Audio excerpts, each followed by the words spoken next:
Let's welcome then to the Holyrood Sources podcast, Michael Shanks, who is the Labour MP for Rutherglen and the Government Minister, our Government Minister for Energy. Michael, welcome to the podcast. Hello, good to be with you. It's great to see you. Thanks for joining us. You'll be aware that energy is a big focal point of this podcast and has been since we launched a couple of years ago. And I think with good reason. I think there's an acknowledgement of how important it is to be having these sorts of conversations. And so it's great to have you with us. Of course, since the election campaign last year and then the 10 months since, we've been talking a lot about Great British Energy, what it is, what it isn't, what it's going to do and what it isn't going to do. I note, first of all, that legislation to establish Great British Energy has formally passed into law this week. What is the significance of that? What does that mean in reality? Well, first of all, Callum, I'm obviously an avid listener to the podcast, but I did phone and ask Sarwar last night just for his top tips after being on this podcast.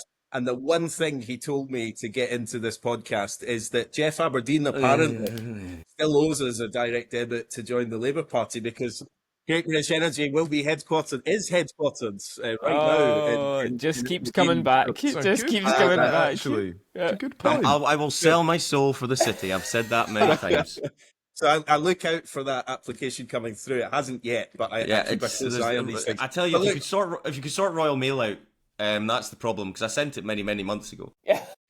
Okay. That's good to know. Look, I think first thing I would just say, personally, a bill going through Parliament and getting a message to say the King had signed it yesterday is really exciting as a new minister. But it's also what it sort of represents. And look, there's been I'll be honest, quite a frustrating 9 months of us talking about Great British Energy. I've been really clear what we want it to do, but being hamstrung by the fact that we can't just set up a publicly owned company without legislation. And so, as frustrating as it is, you do need to wait for bills to go through Parliament before you can capitalise it and get on with doing what we wanted to do. Having said that, in the background, it's actually moved remarkably quickly. So we set it up in Aberdeen. We've got an interim chief executive in Dan McGrail, who's in Aberdeen. We've got a startup chair, Jürgen Meyer, who's been working really hard with industry to build all of those connections, particularly in the supply chains, which is where I really think GB will unlock a huge amount of investment and jobs. And it's been setting up that pipeline of the investments that we now expect it to move forward on. And of course, we've already made some announcements, 300 million on supply chains and 4 million on community energy in Scotland, which are a sort of down payment, I suppose, on the vision for what we think GB will do. But now the bill is done, the King has signed it, it's an act, we can get on with delivering, and that's where we get into the really exciting phase of this. So 300 million and 4 million you mentioned there. I mean, is there a cap on how much GB Energy can invest? Do you have a target in mind? What are we talking about there when it comes to the actual money, the actual investment? Well, this is where I get into a slight bit of trouble with the Treasury, but we had a manifesto commitment of 8.3 billion, but Callum, if you want to pitch for more than 8.3 billion, I wouldn't stop you. But that was our manifesto commitment. And look, it's partly about setting up the company and putting the investments in with a mixed portfolio that gets us some fairly quick returns so that we've got capital to reinvest, but also has some more patient capital and long-term investments that can have a real impact so that Great British Energy lasts far beyond a Parliament. So there's got to be that sort of element of sustainability. But we were also really clear the importance of community energy and communities having a stake in this means that although that won't return as strong an investment to Great British Energy, it's really important for the social and economic benefits for communities. And so it will also be a key driver of what it does as well. Jeff, you were hanging out the other night, were you not, with Jürgen Meyer, who's the Great British Energy chairman? What was his kind of take on where things have got to? Yeah, and that was at the All Energy Conference in Glasgow. Really well attended, incidentally. Jürgen Meyer's enthusiasm is infectious. I've got to tell you that in the interests of all transparency, I thought that the mood at the conference was pretty somber. A lot of ambition, but a lot of concern over policies just now, and I know we're going to get into that in the discussion. So there's no end of eagerness to try and accelerate these new energies, no doubt about it, but there are some significant challenges. And I suppose the one that I would want to pose to Michael is in terms of GB Energy. And by the way, I do very much welcome the fact that it's headquartered in Aberdeen. I said to you before, I think we were on BBC Debate Night together, that we need to now make it a purposeful vehicle. And, the industry across the North East particularly will be willing to help you in shaping that. But floating wind is where I think we've got a massive capability. I think because we've got the subsea engineering capability already in the northeast. For 50 years we've had that, and if we can transfer that to floating wind, the technologies are very, very similar. So I suppose, Michael, my direct question to you is, will we expect to see GB Energy, and I know this is not fundamentally your decision, but in terms of the policy direction, investing or taking stakes in floating wind projects to get them off the ground, to get them, de-risked, de-costed, so that investors can say, well, actually, that's worth a punt? Yeah, well, you're right. I spoke to Jürgen Meyer yesterday, and he said, I met this guy, Jeff Aberdeen, he'd be great on the board of GB Energy, so we'll talk about that, Jeff. He's a Labour member as well, I'm sure Mr. Meyer told you, yeah. He's had a long week, clearly. Can we get to the chase, please? Wise up. No, you're right. Floating offshore wind, I think, is one of the most exciting prospects for Scotland and for our energy system for two reasons. The first is it is a hugely innovative technology that we're at the forefront of. We've got the second biggest pipeline anywhere in the world, and we're already steaming ahead faster than other countries to actually deploy that. We got Greenvolt, one of the biggest floating offshore wind farms anywhere in the world, in the last auction round. So there's huge amounts of potential in that. But the other bit that I find really exciting about it is this is our chance to do differently the industrial opportunities that come with it. So I've spent a lot of time in the northeast. I was at the Catapult, learning about some of the innovation work we're doing on anchors and on chains and all of that stuff that puts us right at the forefront of the tech on this. But I spent Monday in Inverness at Cromarty Firth, Ardasir, and Nick, learning about all the work that they're doing as well. And that is where the real potential for this comes, not just having key space to tow in these projects to then put out into the North Sea, but actually building them and assembling them, the cable work, all of that happening in Scotland. And we're at the forefront of that. So Great British Energy will have a role here, and there are some really exciting projects that they're looking at around how we can help it's kind of drive that forward, but also sort of give that kind of guarantee that we're serious about this as an industry, but we also are really serious about the supply chains and the jobs that go with it, because that's where we deliver the jobs, and that's what's so important about it.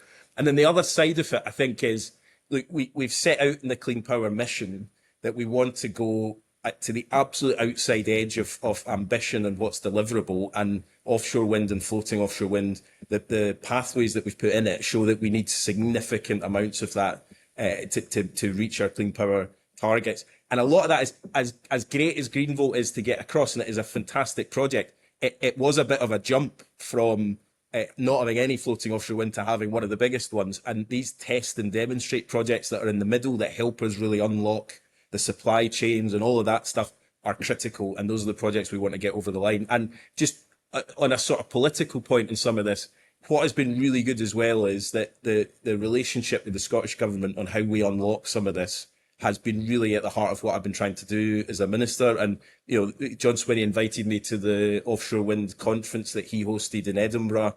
I think a couple of years ago, you would not have got a Scottish Government inviting a UK Government Minister, and you would not have got a UK Government Minister wanting to go to a Scottish Government event. We've put that aside. I sat on one of these. I became a minister and I'd never heard of the phrase fireside chat until suddenly that's like the thing you do at conferences, is a fireside chat. But anyway, Kate Forbes and I had a fireside chat talking about, we're on the same page here. We want the same things. We want the jobs. We want the innovation. How do we get on and do it? And I think that's a real signal to industry and to investors that we're serious about rolling this out. One quick follow-up, if I may, just on this. So that's the good stuff, and I agree wholeheartedly with everything you said, particularly in the terms of the relationship with the Scottish Government. I think that can be enhanced and built on, because it's so important given that energy is devolved and reserved. But frankly, Michael, the market mechanisms are not matching these policy ambitions just now. And what I mean specifically about that is two policies. Transmission charging, right? TNUoS, to know its technical name, and that's the mechanism for calculating the build out and maintenance of the power grid. Now that's punishing Scottish offshore wind farms just now, both fixed and floating. The costs are becoming exorbitant, and that's existing assets. So that's ones that are already developed, not just ones that we want to develop in the future. So I think we need to get that sorted. I know it's an issue for Ofgem, but we must ensure that it's conducive to investment in the Scottish sector. Second one, very highly publicised, zonal pricing. If that's done in such a way that it disincentivises Scottish projects, this is all for naught. And I mean that. It'll cut the knees right off the industry north of the border. So I suppose I'm putting on record and urging you on behalf of Scotland's renewables industry to make sure both of these policies, where you can, are favourable and equitable to the Scottish industry, because it's all for naught if we don't achieve a fair outcome. Yeah, look, I agree with you on that. And look, Callum, there's a whole podcast idea in there about TUNOS charging. We could have a whole series. People would absolutely sign up for that. I'm up for that. Transmission charging is fascinating. But look, what we're trying to do with REMA, which, normally it takes less than 9 minutes in meetings I've got at the moment for us to get into zonal pricing. But we inherited this as a process. And it is really important to say this. There's been a lot of talk when we came into government about inheritance. The bit that doesn't get that much attention is just you also inherit the in-tray of the minister that was here before. And you've got 20 things you want to do when you arrive in a department. You've got 50 things you've inherited from the previous government that were already underway. REMA, the review of electricity market arrangements, was already underway. It had been on 2.5 years, I think it had been consulted on. The previous government had narrowed it down to this question of zonal pricing or reform to national pricing. We now want to conclude that because the lack of decision is also causing uncertainty to investors. And so we've been really clear. We'll make a decision by the middle of this year. And we will be very clear in that decision that if it's zonal pricing or if it's reformed national pricing, there'll be a series of measures alongside it to protect any of the investors considering AR7 and AR8 for the auction rounds. But I would say that, this is really techie, but it's really, really important. There is at the heart of REMA this challenge that we've got as a government, which is our energy market at the moment was built for a period where we built a coal power station next to a city, and transmission infrastructure wasn't a huge part of our electricity system. It was a part of it, but we weren't moving power around the country in the way we currently are. So the market does need to change. I think everyone recognises that. So the status quo is off the table. That's not an option. Zonal is obviously one of the more extreme reforms to the market as it currently sits, would be one of the biggest shifts. Scotland, of course, from a consumer point of view, would benefit enormously from that. We are not going to, and Ed Miliband's been really clear about this, we're not going to embark on any of these changes if people are worse off. So we are only going to do this if everyone in the country ends up being better off. But the trade-off, as you say, Jeff, is that there is a risk that if you're then a developer in Scotland, the very same thing that delivers the reduced bills for consumers is the thing that reduces your returns as a developer. And there is a risk around that. So we have not made a decision, and it is really important to say that. We're looking at all the evidence, all the modelling we can get. There's no shortage of people with strong views on this, which is, understandable.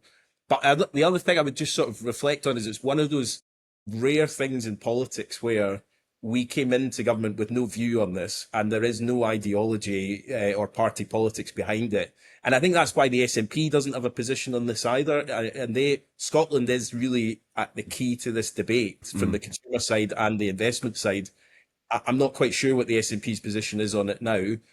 We're moving as fast as we can to evaluate all of the evidence, and we'll come to a really rational and serious discussion. But all the points you make, Jeff, and others have made to me, as you won't be surprised, are absolutely being taken on board. Does it feel, Michael, like when it comes to zonal pricing, and I realise there's a process you're going through and there will be a decision at some point, does it feel like whatever you decide is going to result in you being on one side or the other? You will be on the side of investors or consumers. Is it a binary choice when you are making your decision on zonal pricing, which of course is being held up by the likes of Greg Jackson of Octopus Energy as a solution that people in Scotland should be paying way less on their bills if there was a zonal pricing model implemented? That would put you on the side of consumers, but investors might be unhappy. Are you going to have to pick a side?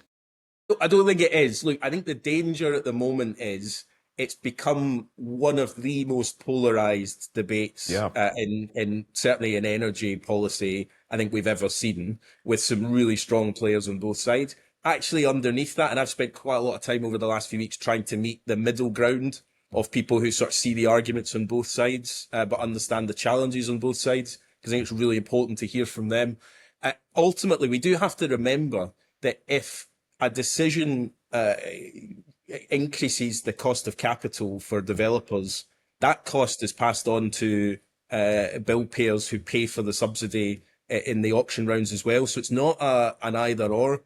And we've brought all of that into some of the calculations that we're trying to do on this. But what I desperately want us to try and avoid is whatever decision we reach, it recognises at the heart of it that reform is necessary. So to Jeff's point on transmission charging, that's not off the table under a reform to national pricing. So it's not zonal or no reform. It's zonal or a package of reform at which transmission charging will be a really core element of it. And there's a lot of work to do on that as well. The truth of all of this is, though, it's just the timing of it has not been in our control.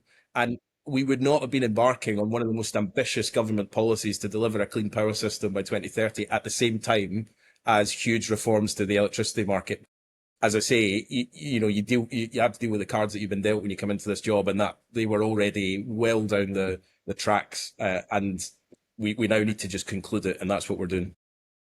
That's just on that point, because I think we'll come back to the sort of community bit a little bit later on as well. But it's interesting what you just said, and also what you said earlier about the relationship with the Scottish Government and the fireside chat with Kate Forbes and so on. You know what I find really interesting is there's not a lot of countries that hit a kind of geological jackpot once. Scotland's actually hit it twice. So 50 years ago, we got hydrocarbons, and now we've got wind. It's a pretty incredible position for a country to be in, especially one the size of Scotland. And yet, I have to say my overarching sense is to question whether we're making the most of it, to question whether we actually have the infrastructure in these remote and rural areas that house renewables, whether it be grid, roads and transport, housing, broadband, whether we are producing in our schools the sort of skills that we're going to need, given this is potentially the backbone of the economy for decades, maybe even hundreds of years to come. Take yourself out of Scotland and pretend you're a Scandinavian politician or a Central European politician or somebody from the Far East.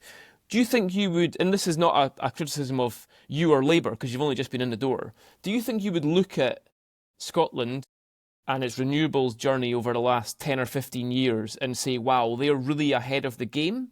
Or would you look at Scotland and say they're already playing catch up because it hasn't worked well enough? I think it's a really good question. And look, at the risk of being a classic politician here, I'm going to say it's somewhere in the middle. But the truth is, in some areas, we can genuinely point to having really grasped the opportunities and being really world leading in it.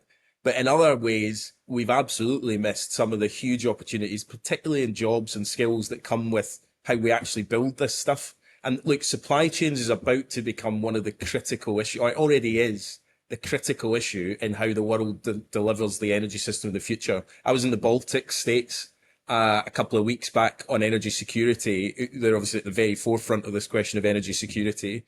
They're building floating offshore wind and offshore wind projects.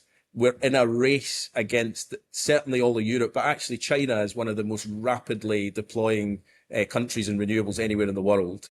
And if we don't build this supply chain, not only is it we're missing out on the jobs and skills and opportunities, but we're frankly just not going to get the stuff we need to actually build this. And we're going to delay everything and increase the cost as a result. So it's incumbent on all of us to genuinely invest in those opportunities. There is a real risk at the moment that, I was at Port of Ardashir, and they were announcing 1,000 jobs in the floating offshore wind that could be created there over the next 10 years. That's an enormous opportunity for that part of Scotland.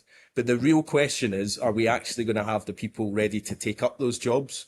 And are people going to have the housing to live in so that we've got a long-term sustainable economic benefit from it in Inverness and in Cromarty? And, these are the big questions we should be asking. And I get correspondence about things like, we'd like to invest in this project, but actually we're not sure the road infrastructure is going to allow the vehicles to get to where we want to build. There's practical things that we need to work far better at delivering. But the other thing I would say, and at risk of being too defensive of the Scottish Government going into an election year here, is I think, to be fair, the challenge has been two governments with different bits of responsibility for deploying this have not been working coherently for too long. And so while the UK government has responsibility, I've got responsibility for the energy system and for the investment of CFDs and all of that, The Scottish Government has responsibility for skills, for planning, for those critical elements. If those aren't working really coherently and actively together, it's not going to happen. And I think that has been the problem of the past 14 years, to be honest. And partly that's the SNP's problem, partly that's the Conservatives' problem, partly it's just inertia in the way that worked, but that has shifted. And I do just want to emphasise that, we will always disagree with the SNP on a lot of political things, but there is not a week goes by where I've not got a call with Gillian Martin or Kate Forbes to talk about how are we going to unlock this problem. And the politics is at the door, and we're just getting on with doing it. And that is what the people expect their governments to do, and it's the only way we're going to unlock the potential of this in the future. It's encouraging to hear. Can I ask you about Harbour Energy, which last week announced it's to cut 250 jobs, about a quarter of its workforce in Aberdeen. This, of course, the largest British North Sea oil and gas producer. They say the cuts are necessary because of lower investment as a result of the UK government's policies when it comes to North Sea oil and gas.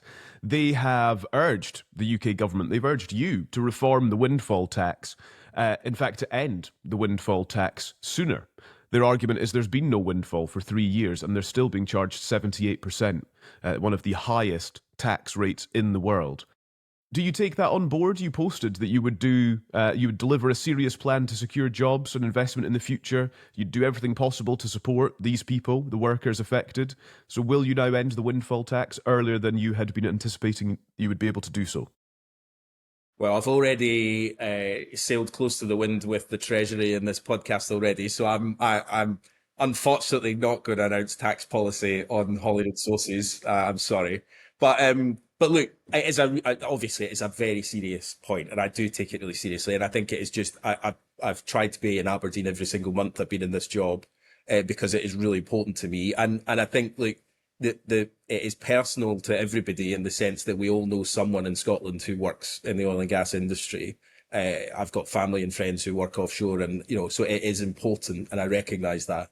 I think we have recognised the issue around the EPL. James Murray was in Aberdeen engaging with the sector as well. We heard a lot of views, which is why the allowances were changed in the budget. That was a direct response to what we heard from industry, and industry welcomed that change. The EPL will fall in 2030, and I think the consultation's still open, or it's about to close on the future of that, because we want to give a sort of sustainable plan for what the future of taxation is in the North Sea.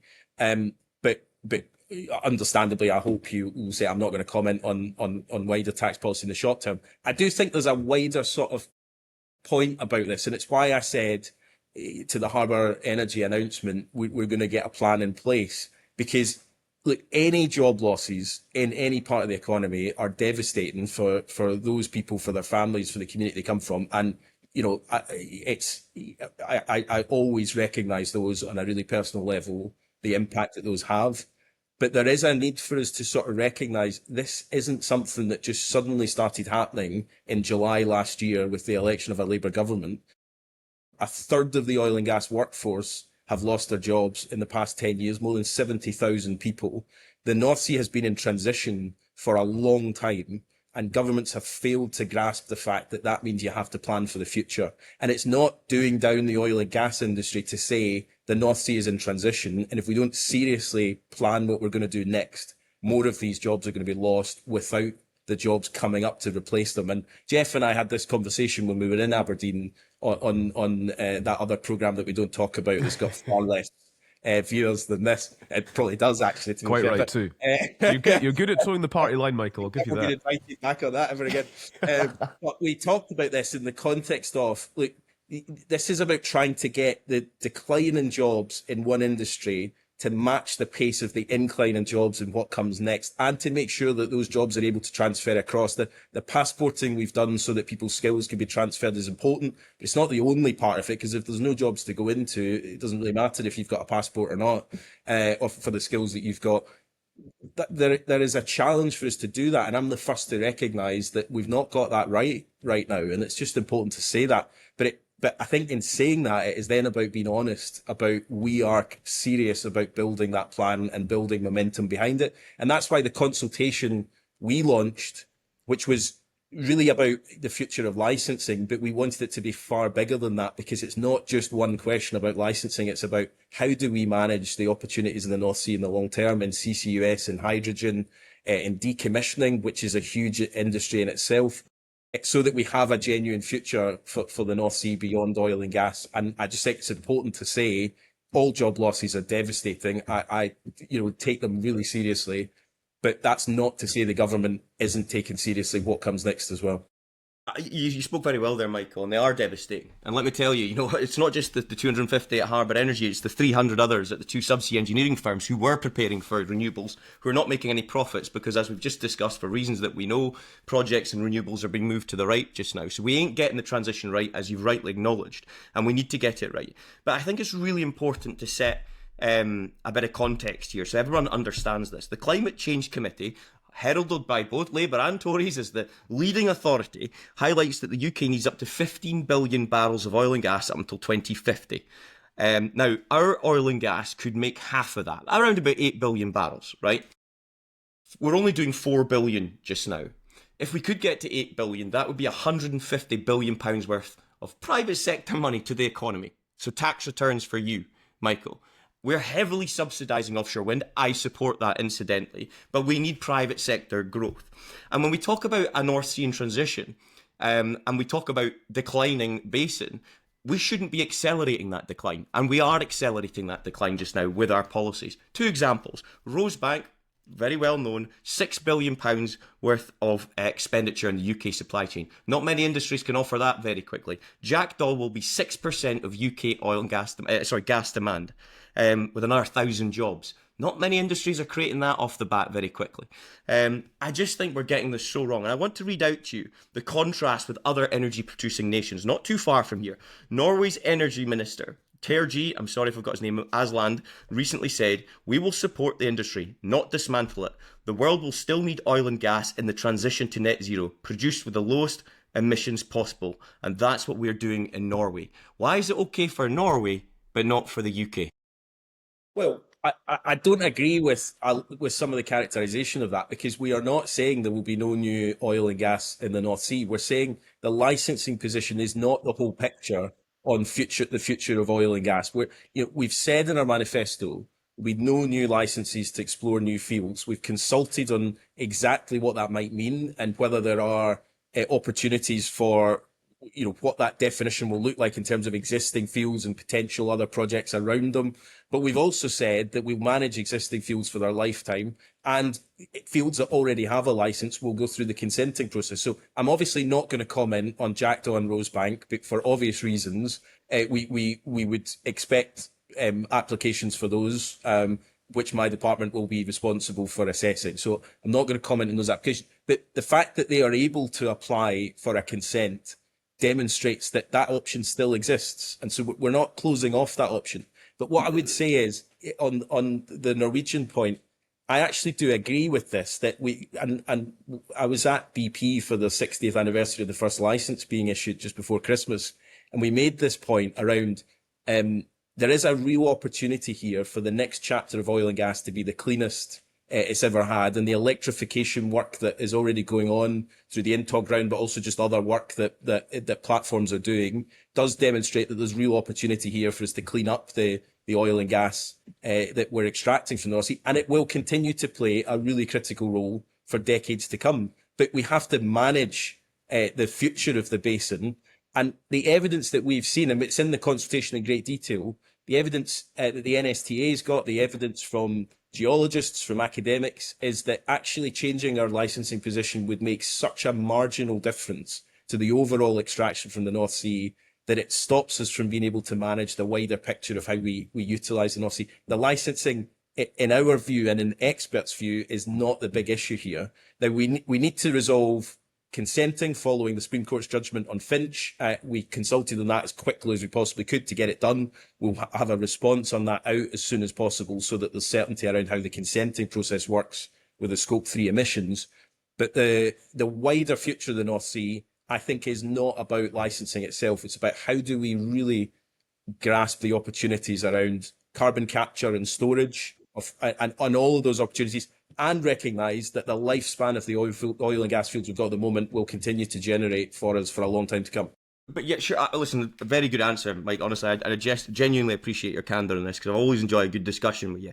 But you've just said you want oil and gas for decades to come. But under this government, in the last year, under the regulatory system, not one project has been passed. I understand what you say about Finch, but you say you want to give surety and create jobs and protect jobs. But the way to do that is to pass these projects. Surely. Well, but I don't think that's right, though. And to be fair, the Supreme Court, since last June, not one project's been advanced. Yeah, because the Supreme Court ruled that the previous government made an illegal decision on 2 projects. The government can't just cavalierly go in and approve things when the Supreme Court said... But we've had the Finch judgment now. Illegal. I think what I'm getting at, Michael, is we're scratching the surface of these job losses. I can tell you that right now. And I'm not just talking about oil and gas. I'm talking about the supply chain that relies on oil and gas just now, who want to transition to renewables. I live and breathe this stuff across all disciplines within the energy sector. I'm petrified. I am so worried just now. It's heartbreaking. It really is, when you're up in this region just now, looking around, people looking over their shoulder every morning. I'm losing friends to Dubai to go and produce oil and gas at nowhere near the decarbonised level that we do in this country.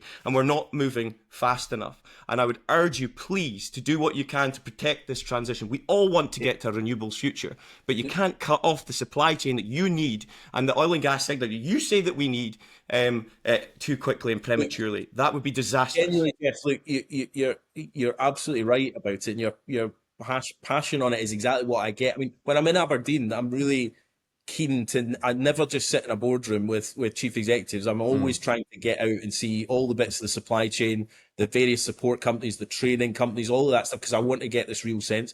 And I genuinely get what you're saying, and I've heard it from a number of different directions. And so don't for a second think that I'm being flippant about what the impact of this is. I understand it, and I take it really seriously.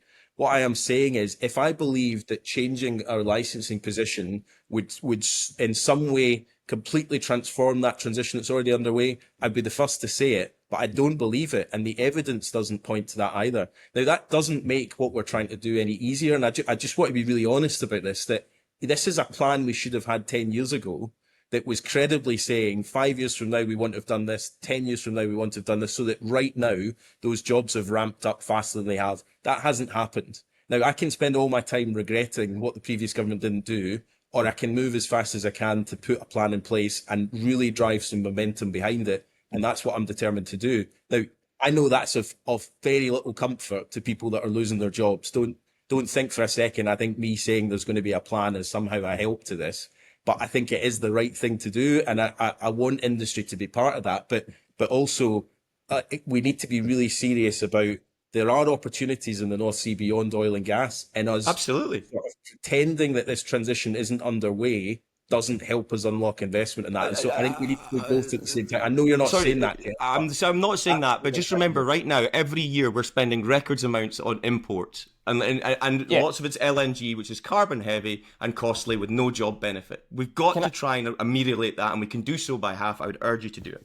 End of. That's me finished. No, just on that. That's, I mean, it's related to the point I was going to make. I think, see if we bring this back to kind of overall narrative and messaging and what the population hears from governments north and south of the border. Because I think that's really important, not just for the population, but it's really important for the business community that are wanting to invest in this. They are taking signals from the UK, and those signals are really important. I mean, I just think we've got some basic truths to look at here. The first one is that the world is growing and it's going to continue to grow. So the World Bank thinks it will grow 3.3% this year. That's not changing. The world's going to keep growing. The UN thinks the population will grow for the next 60 years. It will get over 10 billion. All of that needs energy. So that's the first truth, I think, is that we're still growing and we're going to need more energy, not less energy. So I think that's number one. I think the second truth allied to that is that we don't have the renewables capacity today to deliver what the world needs today. And so there is an inevitability, and we also don't have a storage solution. Even if we did have the capacity, we don't have a storage solution that makes that capacity secure today. So there's an inevitability that a growing world needs growing energy, and that energy, as you said, has to include oil and gas for a very, very long time to come. But this is where I think we fail the sniff test in this country when it comes to kind of how the ordinary person thinks about this. I heard it was coming. Right. So, but we do fail the sniff test, because I tell you what, the ordinary person would say. They would say, okay, if we accept that we still need oil and gas, and if we accept that we in this country still have oil and gas, why on earth are we not using every last drop of what we have got in this country rather than buying somebody else's? Nobody in the street thinks that makes any sense, and I don't think it makes any sense either, I've got to be honest with you. I just think the governments north and south need to give a much stronger overarching signal that says we are 100% invested in the transition to net zero, but we understand that transition requires money, and development, and it's going to require us to profit from every single bit of hydrocarbons that we've got, because if we don't use our own, we're going to have to use somebody else's. People can inhale that message. It's really quite obvious, and I don't for the life of me understand why we don't see it. The thing with it, Andy, is though the assumption in that is that somehow if we use our own resources, those are owned by the public and we somehow have access to them and we pay a different price, and somehow that's not how it works. So there is a real challenge here around, there's a value for money question, there's an energy security question. It's been 20 odd, more than that, years since imports started to be a really significant part of this isn't a short-term thing that we're shifting here. Now, I take the argument about if we've got resources in the North Sea, they play a part, they will continue to play a part, but 50% of our gas comes from Norway. That's not a recent thing. That has been a long-term part of this. I would say two things wider than that is we've never said that the future of our energy system is solely on renewables. That's not going to be how our energy mix is made up. You're right about the significant increase in the electricity demands. Our estimates are by 2050, total demand will have doubled. I think it's fair to say those estimates are probably conservative now on the basis of how much electricity we're ramping up around AI and data centers and these kind of things. And so we need to really quickly think about how we rapidly increase power. I think nuclear is the answer to a lot of this, and it's a political debate we need to have much more in Scotland about this genuinely ideological approach to no new nuclear in Scotland at the moment, which is holding back investment. And particularly the next round of SMRs, of small modular reactors, have a really exciting opportunity because we can site them in a lot more places. Now, there are some good nuclear sites in Scotland already, but there are a lot more sites that could take a small modular reactor, and with it, some of the economic growth stuff, the AI, the data centres that go with it, who want that sort of constancy of power that an SMR gives. And then the second thing, which I think is really important for Scotland as well, is we will be the first government in 40 years to fund long-duration energy storage. And, I was reading Tom Johnson's biography a couple of weeks ago, who you will all know, I'm sure, but the stories of the battles to electrify the Highlands after the war and build the hydro schemes that still exist are alongside discovering oil and gas in the North Sea, are a huge part of Scotland's energy story that we should be incredibly proud of. And the next generation of those long-duration energy storage assets will also largely be in Scotland, and are huge engineering projects. So I think there's a real opportunity here for us to build an energy mix for the future. Oil and gas will play a part in that, but the geology of the North Sea dictates to us that that's not going to be the answer to our energy problems in 2050. And so we have to start now building the rest of that energy mix, which is renewables, but it's nuclear as well. Let me just ask you about this communities fund, £8 million in total, half of which of that comes from Great British Energy. Last summer on this podcast, we did our island tours. We took the podcast to Stornoway, to Lerwick and to Kirkwall to hear from people there. And actually, just in light of this announcement this week, I want to just mention a village in the Western Isles, in Lewis, and I'm going to declare an interest. It's my home village in Lewis. Yeah. They've been working for 11 years to develop a wind turbine to try and benefit people there. They've got planning consent for a turbine of 6 megawatts. Has to be that big because the planners want it to fit in with an adjacent wind farm that's being built by one of the big companies. So in terms of cost, they have been told they are working to these sums at the rate of approximately £1.5 million per megawatt construction cost. They're going to have to borrow £9 million to build it. Before that, they're going to have to pay about £2 million for a grid connection. And it makes me question whether your £8 million scheme is going to actually touch the sides when it comes to communities trying to do the right thing, battling to do the right thing. It's a really good point and a really good example. And I have probably weekly conversations with Torquil Crichton about the Western Isles and community-owned energy, because there's the challenge of that example, Callum. There's also the huge opportunities where Lewis, in particular, is showing the way in wind farms being able to generate. I think he said it's £1 million profit a year that now generates, which is remarkable, and that shows the potential. And look, the starting point for us on this is ownership does matter. It matters. I'm a Labour MP, but I'm a co-op, a member of the co-op party as well. The question of ownership just really matters to us. And community-owned energy, although per megawatt it's more expensive than we could build elsewhere, there's a broader benefit to communities having that stake in their energy future. And so we're really supportive of it, but there are huge challenges. And look, there's a funding challenge to it that you've outlined, but there's a wider question about how does the system work? The system of regulation, being able to sell the power locally is too difficult for a lot of communities at the moment, although it is possible. The investment landscape that instead of potentially communities starting from scratch raising money, is there much more around shared ownership with developers where investors come in alongside? All of that we are looking at. And Great British Energy will be about money, but it will also be about skill and expertise and capacity. And we want it to be a real expert resource that can be deployed to help communities do this. The other thing about it is, I was in the Isle of Egg as one of my first visits, and probably one of the best visits I've done, not least because the ferries meant that I had to be there for 5 hours, which as a minister on a visit is great, actually, because normally you're sort of, they have you in and out as quickly as possible. It was a brilliant visit. It demonstrated that they've got hydro, solar, wind, battery. They're self-sufficient as a community, but the result of that has been huge investments in public buildings, in support for the community. That this is a win for us, not just in the energy system, but in the wider space. So there's more to do. I think we're working with the Scottish Government on a lot of this as well, because community energy is largely devolved. Yeah.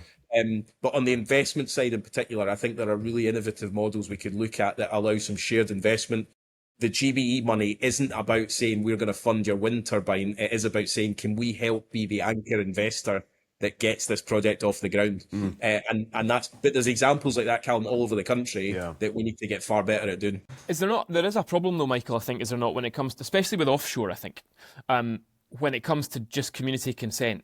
And I mean, we've talked a lot about the bigger issues during this podcast in terms of getting investment in and getting this whole industry moving, but I think we have to also remember what things are like at community level. I mean, I know from the stuff I do in Shetland, community consent's a real problem in Shetland, because the what's in it for me question is not really being answered particularly well. It's the highest bills in the country because it's so cold, they have their heating on so much of the year. They see interconnectors being built that are taking wind power off the island and not making anything better on the island.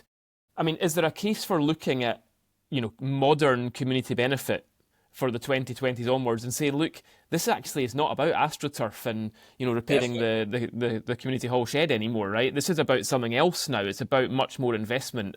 Because if we don't retain the consent of locals, this whole thing could fall apart. Yeah, 100%. You're right. And we totally agree. And, the thing about community benefits is, at the moment, they're largely in the gift of developers. And some of those developers are actually great. And some of the community benefit schemes have been genuinely transformative for communities and have been run in conjunction with communities. But other ones are, and I don't dismiss this as someone who used to run a scout group, the scout hall roof getting repaired is great. But, is that really the impact a community needs from a 500 megawatt wind farm on their doorstep? Probably not. So we're looking at the moment about, we announced a scheme for network infrastructure, for bill discounts, for big community benefits.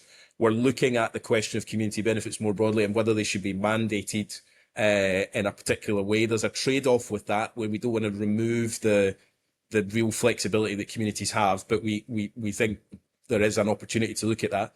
But the bigger win from this, back to Callum's point, is community benefits is great, but community ownership is even better, because it gives the community the money directly to spend on what it wants to spend on, not through some sort of community fund. And so there's examples. Denmark does 20% of all wind farms have a community share. We've got the power in the Infrastructure Act to insist on community shares being offered to communities. We're actively looking at that at the moment, at how we can make that happen, because I think that is the way to unlock the real community benefits, so they've physically got a stake in it. The other thing I would say as a Rutherglen MP is, although I've got Whiteleys on my doorstep, we're an urban constituency. We're not going to be building an offshore wind farm or an onshore wind farm, frankly.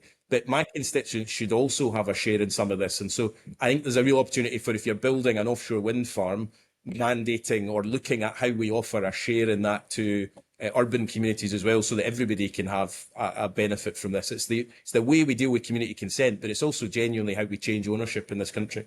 Totally different subject. I'm going back to the greatest hits here, Michael. You'll be well aware. Chris Stark, who leads your mission control to deliver clean power by 2030, has said that carbon capture is vital. Rachel Reeves has talked about it, producing lots of good value jobs in the 2 English projects that are backed. I think that's fantastic that you're doing that. But of course, there's one outlier, isn't there, in the northeast of Scotland, Acorn project, which would transform the local region, as we both know, in terms of job creation and technological advancements. Will the government be backing Acorn in the spending review? Well, we have said from an energy perspective and from a government perspective, we're really supportive of the Acorn project. So I suppose, yes, we are backing it in that sense. It's clearly a question for the spending review, so I certainly can't prejudge the spending review. But I think for a number of reasons, it is a really important project, and it comes back to something I said earlier on.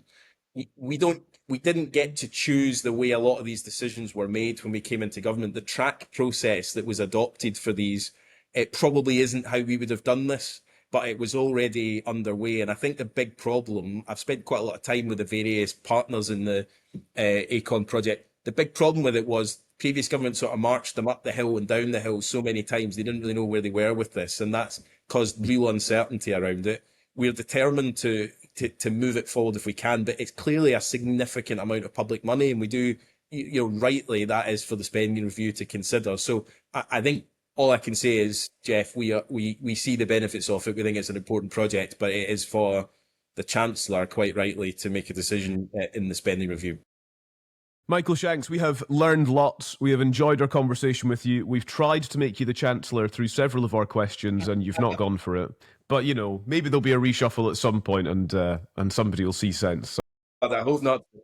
Anyway, thank you. Yeah. In any case, thank you. Thank you for having me. We really appreciate it. You've taken lots of time Thanks, on a Michael. busy day, so thank you very much. Thanks for joining. Cheers. See you later.